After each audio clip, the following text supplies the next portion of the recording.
Hello guys hello guys welcome back to my YouTube channel.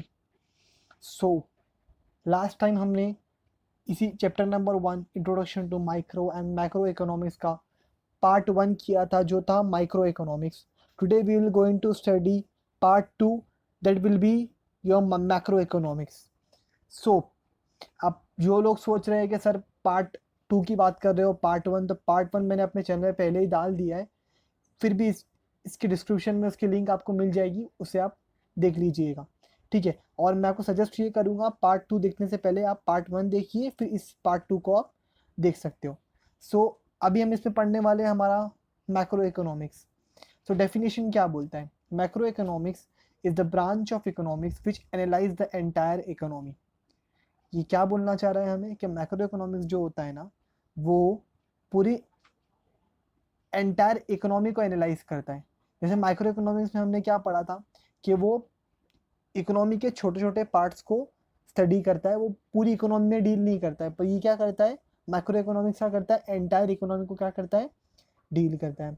Students, उसके बाद में it फिर क्या बोल रहा है वो, it deals with the total employment, national income, national output, total investment, total consumption, total saving, general price level, interest rate, inflation, trade cycle, business fluctuations etcetera. अब क्या बोलना चाह रहा है कि इसने हमने ऊपर की लाइंस में क्या पढ़ा कि वो एंटायर इकोनॉमी को डील करता है। एंटायर इकोनॉमी के पार्ट्स क्या क्या हो गए, एम्प्लॉयमेंट हो गया, नेशनल इनकम हो गया, नेशनल आउटपुट हो गया, टोटल इन्वेस्टमेंट कंट्री में एक पर्टिकुलर ईयर में कितना होता है वो स्टडी करेंगे हम, टोटल कंजम्पशन स्टडी करेंगे, टोटल सेविंग कितनी होती है पर्टिकुलर ईयर में कंट्री के अंदर वो स्टडी करेंगे, जनरल प्राइस लेवल क्या होता है, इन्फ्लेशन क्या होता है, और बिजनेस में जो फ्लक्चुएशंस आते हैं तो वो क्या होते हैं, वो सब हम क्या करते हैं मैक्रो इकोनॉमिक्स के जरिए क्या करते हैं, स्टडी करते हैं। उसके बाद में अब हम पढ़ेंगे हमारा डेफिनेशन। तो डेफिनेशन किसने दिया है, ये जेएल हेंसन का डेफिनेशन है, सॉरी जेएल हेंसन का डेफिनेशन है। वो क्या बोलना चाह रहे हैं डेफिनेशन के जरिए अपने, macro economy is that branch of economics which considered the relationship between large aggregate such as volume of employment, total amount of saving, investment, national income etcetera. अब इनके हिसाब से क्या बोल रहे हैं कि मैक्रो इकोनॉमिक्स जो है ना, वो ऐसी ब्रांच है इकोनॉमिक्स की जो ये जो एग्रीगेट्स है ना, लार्ज एग्रीगेट्स, तो इस इन लोग के बीच में क्या रिलेशनशिप है। जैसा एक एम्प्लॉयमेंट के बीच में और सेविंग के बीच में क्या रिलेशनशिप हो सकता है, इन्वेस्टमेंट और नेशनल इनकम के बीच में क्या रिलेशनशिप हो सकता है। क्या करता है मैक्रो इकोनॉमिक्स को स्टडी करता है कि एक दूसरे से इंटरेक्ट करने के बाद या एक दूसरे पर डिपेंड होने के बाद इन लोग रिएक्ट कैसे करेंगे, ये हमें मैक्रो इकोनॉमिक्स क्या करता है, हमें एनालाइज करने में, स्टडी करने में हमारी हमारी क्या करता है बच्चों, हेल्प करता है। ठीक है, तो ये था हमारा डेफिनेशन। अब फिर से आप लोग के को एक बात रिपीट करूंगा जो मैंने मेरे फर्स्ट पार्ट में भी रिपीट की थी कि डेफिनेशन आप लोग एग्जाम में विदाउट इन्वर्टेड कॉमा ही लिखोगे। ये मेरा सजेशन है कि ज़रा भी इधर उधर हुआ ना तो it will be a math for you, वो आपके मार्क्स वहाँ पर क्या होंगे, डिडक्ट हो जाएंगे। तो अब ये था हमारा डेफिनेशन। तो बस 3 से 4 बातें याद रखो मैक्रो इकोनॉमिक्स को लेके। कि पहली बात कि मैक्रो इकोनॉमिक्स क्या करता है, एंटायर इकोनॉमी को में डील करता है। उसके बाद वो नेशनल एग्रीगेट्स को, एग्रीगेट कॉन्सेप्ट को डील करता है, जैसे नेशनल इनकम हो गया, नेशनल आउटपुट हो गया, एम्प्लॉयमेंट वगैरह हो गया। ठीक है, वो और तीसरी बात कि वो इकोनॉमी को स्मॉल पार्ट्स में डील नहीं करेगा, वो एंटायर इकोनॉमी को एज अ होल स्टडी करेगा। ठीक है, उसके बाद में अब आते हैं हम फीचर्स के ऊपर। तो पहला फीचर्स हमारा क्या है, स्टडी ऑफ एग्रीगेट। ठीक है, अब स्टडी ऑफ एग्रीगेट में वही बात रिपीट होगी जो हमारे फीचर्स में रिपीट हुई थी कि मैक्रो इकोनॉमी क्या करता है, इकोनॉमी को एज अ होल स्टडी करेगा। और कौन से एग्रीगेट कॉन्सेप्ट को स्टडी करेगा, जैसे नेशनल इनकम हो गया, नेशनल आउटपुट हो गया, नेशनल एम्प्लॉयमेंट हो गया, और जनरल प्राइस लेवल और बिजनेस फ्लक्चुएशंस एक्सेट्रा। तो ये सबको क्या करता है वो, मैक्रो इकोनॉमिक्स क्या करता है, ये सबको स्टडी करता है। तो ये था हमारा फीचर नंबर 1। ठीक है, तो इसका पहला पॉइंट और मीनिंग ऑलमोस्ट सेम होता है। ठीक है, सेकेंड क्या है, मैक्रो इकोनॉमिक्स इनकम थियरी है। अब हमने माइक्रो इकोनॉमिक्स में क्या पढ़ा था कि वो प्राइस थियरी थी, वो प्राइस को डिटरमाइन करने में, कैलकुलेट करने में हमारी हेल्प करता था। पर अब मैक्रो इकोनॉमिक्स क्या करेगा, ये क्या है, इनकम थियरी है। इनकम थियरी है। अब क्या इनकम थियरी है, इनकम थियरी इसको इसलिए बोलते हैं कि माइक्रो इकोनॉमिक्स जो होता है ना, वो नेशनल इनकम के कॉन्सेप्ट को स्टडी करता है। ठीक है, कि वो कैसा मेजर होगी, उसकी अकाउंटिंग कैसा होगी। अब नेशनल इनकम क्या होती है कि पर्टिकुलर ईयर के अंदर एक कंट्री में कितनी इनकम जनरेट हो रही है, उसको हम क्या बोलते हैं, नेशनल इनकम। ठीक है, तो उसको कैलकुलेट कैसा करना है और उसको अकाउंटिंग कैसा करना है उसकी, उसको स्टडी करने में और उसको समझने के लिए माइक्रो इकोनॉमिक्स क्या करता है, हमारी हेल्प करता है। ठीक है, साथ ही साथ micro economics deal with the aggregate demand और सप्लाई। एग्रीगेट डिमांड और सप्लाई के साथ भी ये डील करता है कि एग्रीगेट डिमांड और एग्रीगेट सप्लाई का नेशनल इनकम पे क्या इफेक्ट पड़ेगा। ठीक है, और नेशनल इनकम के अंदर जो फ्लक्चुएशंस आते हैं, ठीक है, जैसे कि इन्फ्लेशन डिफ्लेशन की वजह से जो फ्लक्चुएशंस आते हैं, तो वो भी क्या करता है, वो स्टडी करने में हमारी हेल्प करता है। इन शॉर्ट, इनकम थियरी के अंदर हम दो चीज़ें याद रखेंगे कि मैक्रो इकोनॉमिक्स इनकम थियरी के ज़रिए हमें ये बताएगा कि नेशनल इनकम को कैसे कैलकुलेट करना है और उसमें जो फ्लक्चुएशंस आएंगे उसको कैसे डिटरमाइन करना है और उसको कैसे कंट्रोल करना है। ठीक है, उसके बाद में हमारा थर्ड पॉइंट है जनरल इक्विलिब्रियम एनालिसिस। ठीक है, अब हमने वहां पर पढ़ा था पार्शियल इक्विलिब्रियम, क्योंकि वहां पर क्या होता था, सिर्फ एक ही फैक्टर हमारे लिए कंसीडर होता था, पर अब यहाँ पर हम क्या पढ़ेंगे, जनरल इक्विलिब्रियम एनालिसिस। अब इसमें क्या होगा स्टूडेंट्स के macroeconomics deal with the behaviour of large aggregate and their functional relationship. ठीक है, general equilibrium deal with the behaviour of demand, supply and price in the whole economy. तो general equilibrium के जरिए हम लोग demand और supply का behaviour और प्राइस का बिहेवियर होल इकोनॉमी में स्टडी कर सकते हैं। ठीक है, कैसे डिमांड और सप्लाई का रिलेशनशिप हम लोग स्टडी करेंगे कि डिमांड, ठीक है, फॉर एग्जांपल अभी लॉकडाउन का पीरियड चालू है, तो यहाँ पर क्या हो रहा है, जो चीज़ की डिमांड ज़्यादा है और सप्लाई कम है। फॉर एग्जांपल अभी बहुत ही अच्छा एग्जांपल मैंने अभी अभी रिसेंटली थोड़े टाइम पहले ही लोगों के मुंह से सुना कि जो टोबैको प्रोडक्ट्स है, सिगरेट हो गया, गुटखा वगैरह हो गया, ये जो टोबैको प्रोडक्ट्स है, अल्कोहल प्रोडक्ट्स है, ये मार्केट में अभी इसकी सप्लाई क्या है, बहुत कम हो गई है। तो इससे क्या हो रहा है, जो शॉपकीपर्स है ना, उसका प्राइस क्या कर रहे हैं, वो चीज़ को बढ़ा के बेच रहे हैं। जो सिगरेट 15 रुपीज़ का पैकेट था वो 30 रुपीज़ का बिक रहा है, और एक्सेट्रा जो भी चीज़ें हैं। तो मैं प्रमोट नहीं कर रहा हूँ इस चीज़ को, पर मैं आपको एग्जाम्पल के ज़रिए समझा रहा हूँ। तो क्या हो रहा है, डिमांड कम है और सब डिमांड ज़्यादा है और सप्लाई कम हो गया है, तो प्राइस क्या हो गया है, बढ़ गया है। तो इसी तरीके से यही चीज़ जो है ना, डिमांड सप्लाई और प्राइस का जो रिलेशनशिप है, यही हम किसके जरिए समझते हैं, मैक्रो इकोनॉमिक्स में जनरल इक्विलिब्रियम एनालाइज के जरिए। ठीक है, उसके बाद हमारा फोर्थ पॉइंट है इंटरडिपेंडेंस। ठीक है, अब इंटरडिपेंडेंस में क्या क्या सीखेंगे हम, कि जो हमने ऊपर वेरिएबल्स देखे ना, जैसे नेशनल इनकम हो गया था, ठीक है, एम्प्लॉयमेंट हो गया था, और उसके बाद में प्राइस लेवल वगैरह हो गया था, तो ये एक दूसरे के ऊपर किस तरीके से डिपेंड है, और ये एक दूसरे के चेंजेस की वजह से, फॉर एग्जांपल अभी आपकी इनकम चेंज हुई तो आपके इन्वेस्टमेंट में भी चेंजेस आएंगे। ठीक है, एम्प्लॉयमेंट में भी चेंजेस आएगा, और लेवल ऑफ इकोनॉमिक ग्रोथ में भी क्या होगा, चेंज आएगा। आपकी इनकम कम रहेगी तो आप क्या करेंगे, इन्वेस्ट भी कम करेंगे।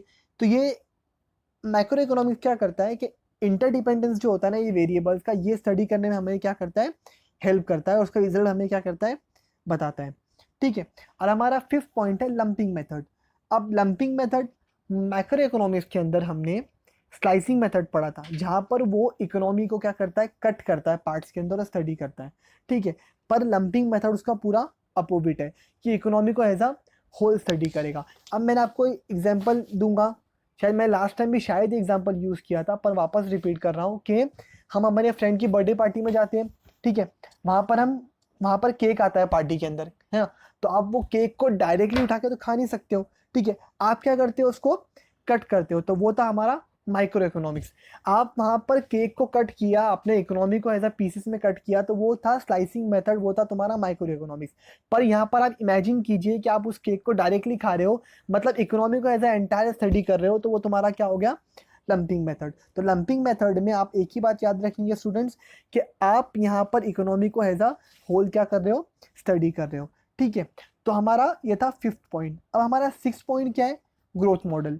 अब ग्रोथ मॉडल क्या है, ग्रोथ मॉडल बोले तो कि ये इकोनॉमिक ग्रोथ और डेवलपमेंट के अंदर जो वेरियस फैक्टर कंट्रीब्यूट करते हैं या रिस्पॉन्सिबल होते हैं, क्या करता है मैक्रो इकोनॉमिक्स, उसको भी क्या करता है, स्टडी करता है, और ये ऐसे मॉडल्स क्रिएट करता है, ऐसे डेमोन्स्ट्रेशन क्रिएट करता है जिसके ज़रिए से उनको समझना और उनमें जो फ्लक्चुएशन आते हैं उसको समझना हमारे लिए क्या हो जाता है, बहुत ईजी हो जाता है। तो इन शॉर्ट मैक्रो इकोनॉमिक्स से इकोनॉमिक ग्रोथ एंड डेवलपमेंट में जो फैक्टर्स रिस्पॉन्सिबल हैं उसको समझने में हमारी क्या करता है, हेल्प करता है।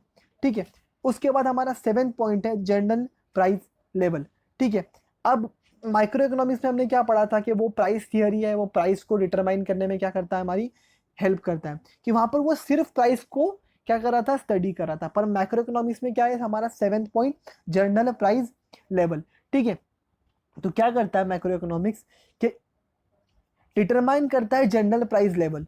ठीक है, अब जनरल प्राइस लेवल क्या होता है, ये एवरेज होता है ऑल गुड्स एंड सर्विसेज का produced currently in the economy. ठीक है, मतलब क्या हो गया कि तुम्हारी इकोनॉमी में करंटली करंट ईयर के अंदर जितने गुड्स एंड सर्विसेज प्रोड्यूस हो रहे हैं उनका जितना प्राइजेज है उसका वो एक एवरेज प्राइस निकालता है, उसको हम लोग क्या बोलते हैं, जनरल प्राइस लेवल। मैंने डिफरेंट डिफरेंट गुड्स लिया और डिफरेंट डिफरेंट सर्विसेज लिया, ठीक है, तो उसका मैंने एवरेज प्राइस निकाला, उसको मैं क्या बोलूंगा, जनरल प्राइस लेवल। तो ये चीज़ को अंडरस्टैंड करने में क्या करता है, वो हमारी हेल्प करता है।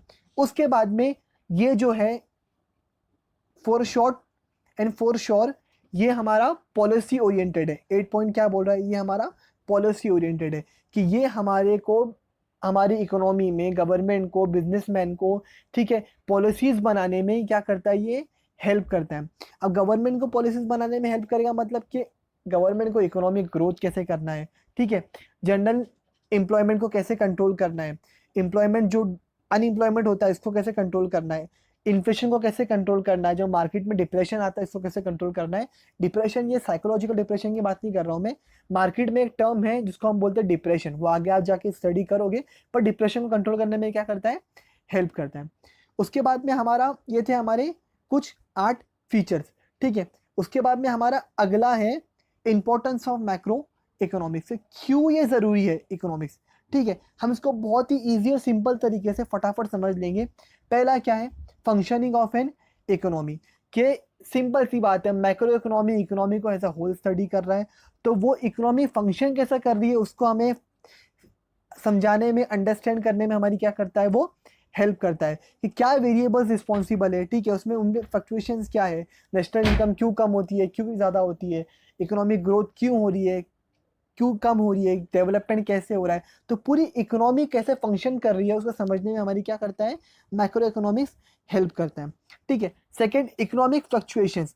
अब जो ये वेरिएबल्स है जैसे इनकम हो गया, एम्प्लॉयमेंट हो गया, ये सब में फ्लक्चुएशंस कम ज़्यादा क्यों हो रही है चीज़ें, ठीक है, इसमें नेगेटिव इफेक्ट क्यों आ रहे हैं, पॉजिटिव इफेक्ट क्यों आ रहे हैं, तो ये सब को समझने में, फ्लक्चुएशन को समझने में क्या करता है, मैक्रो इकोनॉमिक्स हमारी हेल्प करता है। और ये जो फ्लक्चुएशन, जो नेगेटिव फ्लक्चुएशन है, जैसे कि सडनली आपकी कंट्री में अनएम्प्लॉयमेंट आ गया, एम्प्लॉयमेंट कम हो गया और अनएम्प्लॉयमेंट आ गया, तो ये क्यों आया, ये प्रॉब्लम क्यों क्रिएट हुई, ठीक है, इनकम कम हो गई आपकी, तो ये क्यों हुई, आउटपुट आपका कम हुआ, तो ये क्यों हुआ, ये सब समझने में हमारी क्या करता है, ये सब को कम करने में, रिड्यूस करने में हमारी मैक्रो इकोनॉमिक्स क्या करता है, हेल्प करता है। उसके बाद में थर्ड पॉइंट, आप हमने पहले भी देखा कि इनकम थियरी को लेके कि वो ये थर्ड पॉइंट में नेशनल इनकम, तो मैक्रो इकोनॉमिक्स नेशनल इनकम को मेजर करने में, उसको समझने में, उसकी अकाउंटिंग करने में, उसमें जो फैक्टर्स रिस्पॉन्सिबल है फ्लक्चुएशन के लिए वो सब समझने में हमारी क्या करता है, हेल्प करता है। ठीक है, फोर्थ इंपॉर्टेंस क्या है, इकोनॉमिक डेवलपमेंट। अब इकोनॉमिक डेवलपमेंट में क्या पढ़ेंगे हम कि इकोनॉमी को किस तरह डेवलप करना है और उसमें जो प्रॉब्लम्स आती है, जैसे कि पावर्टी हो गया, ठीक है, अब पावर्टी हो गया, पावर्टी कोई भी कंट्री की सबसे बड़ी प्रॉब्लम होती है। ठीक है, अगर कोई भी कंट्री का ना, अगर तुमको डेवलपमेंट देखना है ना, तो पावर्टी उसका एक बहुत बड़ा फैक्टर होता है। ठीक है, जो कंट्री में पावर्टी कम रहेगी, जो कंट्री में पावर्टी कम रहेगी वो कंट्री के अंदर क्या होगा, डेवलपमेंट भी ज़्यादा रहेगा। ठीक है, मतलब इन शॉर्ट वही हो गया ना कि तुम क्या कर रहे हो कि तुम बता रहे हो कि हमारी कंट्री जो है बहुत ज़्यादा डेवलप है, पर तुम्हारी कंट्री में लोगों के पास खाने के लिए ही नहीं है, तो क्या इसको डेवलपमेंट बोलोगे तुम। ठीक है, तो यही पावर्टी क्यों है, inequalities of income and wealth क्यों है, ठीक है, दौलत में इनइक्वालिटीज, इनकम में इनइक्वालिटीज क्यों है, ये सब समझने के लिए क्या करता है, हमारी मैक्रो इकोनॉमिक्स क्या करता है, हेल्प करता है। ठीक है, तो ये था हमारा इकोनॉमिक डेवलपमेंट। हमारा 5th पॉइंट है परफॉर्मेंस ऑफ एन इकोनॉमी। ठीक है, हम ये बार बार हम पढ़ते जा रहे हैं कि मैक्रो इकोनॉमिक्स क्या करता है, इकोनॉमी का परफॉर्मेंस समझने के लिए क्या करता है, हमारी हेल्प करता है। ठीक है, कि इकोनॉमी के क्या कैसे परफॉर्म कर रही है। ठीक है, तो अब एक कॉमन वेरिएबल, एक कॉमन फैक्टर क्या हो सकता है परफॉर्मेंस जानने के लिए, तुम्हारा नेशनल इनकम। ठीक है, तुम नेशनल इनकम तुमने मेजर किया, उसको उसकी अकाउंटिंग की, उसको एस्टिमेट किया, तो उसके बाद तुम ये पता लगा सकते हो कि तुम्हारी इकोनॉमी कैसे परफॉर्म कर रही है। फॉर एग्जांपल 2019 में तुम्हारी नेशनल इनकम जो भी थी XYZ, अगर 20 की नेशनल इनकम तुम्हारी बढ़ती है तो तुम्हारी कंट्री ने क्या किया है, वो ईयर में डेवलपमेंट किया है, वो ईयर में क्या किया है, तुम्हारी कंट्री ने पॉजिटिव परफॉर्मेंस किया है। साथ ही साथ तुम अपना गुड्स और सर्विसेज का जो प्रोडक्शन है उसको भी कंपेयर कर सकते हो कि मीन्स तुमने लास्ट ईयर कितना प्रोडक्शन किया था, ये साल कितने कर रहे हो। ठीक है, तो जितना प्रोडक्शन होगा उतने गुड्स डिस्ट्रीब्यूट होंगे, उतनी इनकम जनरेट होंगी, उतना प्रॉफिट होगा, एक्सेट्रा एक्सेट्रा। तो तुम मैक्रो इकोनॉमिक्स के जरिए तुम परफॉर्मेंस ऑफ एन इकोनॉमी भी क्या कर सकते हो, पता कर सकते हो। ठीक है, उसके बाद में study of macro economics variable, ये हमारा सेकेंड लास्ट पॉइंट है।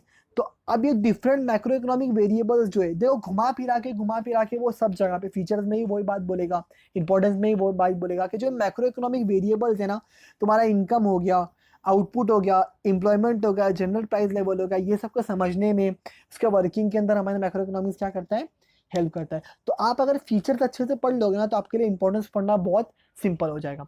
ठीक है, उसके बाद में हमारा लास्ट पॉइंट है लेवल ऑफ एम्प्लॉयमेंट, कि तुम्हारी कंट्री में पर्टिकुलर ईयर के अंदर लेवल ऑफ एम्प्लॉयमेंट क्या है। ठीक है, अच्छा है, बुरा है, कम है, ज़्यादा है, पर क्या है और क्या फ्लक्चुएशंस उसमें आ रहे हैं, क्या प्रॉब्लम्स आ रही है, ये सबको समझने में भी हमारी क्या करता है, मैक्रो इकोनॉमिक्स क्या करता है, हेल्प करता है। तो ये था हमारा पार्ट 2 मैक्रो इकोनॉमिक्स। अब मैं आपको एक छोटा सा काम दे रहा हूँ कि आपको दोनों पार्ट देखकर, दोनों चैप्टर समझकर, आपके पास जो नोट्स होगी उसको रीड करके आपको दोनों में डिस्टिंग्विश बिटवीन बनाना है। ठीक है, कि दोनों में क्या फ़र्क है, दोनों में डिस्टिंग्विश बिटवीन समझते होंगे आप लोग, डिफरेंस करना है आपको। आपको इस 7 से 8 पॉइंट आप ऐसे डिफरेंट करो, दोनों में डिफ्रेंशिएट करो कि आपको समझ में आए दोनों में डिफरेंस क्या है। ये आपका एक असाइनमेंट, एक टास्क है। मैं भी डालूंगा इसका PDF बना के, इसका डिस्टिंग्विश बिटवीन का, पर उससे पहले आप एक बार इसको क्या करो, ट्राई करो। ठीक है, तो ये था हमारा आज का lecture, importance of macro economics, मतलब मैक्रो इकोनॉमिक्स क्या था हमने इसमें वो सीखा। तो ये थी हमारा हमारा चैप्टर नंबर 1 यहाँ पर स्टूडेंट्स क्या हो गया है, खत्म हो गया है, पार्ट 1 एंड पार्ट 2 के बाद में। अब मैं इसके बाद मेरा अगला चैप्टर थोड़े टाइम में अपलोड करूंगा, जब तक कि आप इसको रिवाइज कीजिए, इसको समझिए, और कुछ भी डाउट रहेगा आप मुझसे वो कमेंट में क्या कर सकते हो, पूछ सकते हो। ठीक है, जब तक कि इस वीडियो को लाइक कीजिए, सब्सक्राइब कीजिए और अपने फ्रेंड्स से शेयर कीजिए, जो स्पेशली भी 12th का एग्ज़ाम ये साल देने वाले हैं उन लोग से शेयर कीजिए। ठीक है, जब तक कि stay safe, stay home. Thank you for watching.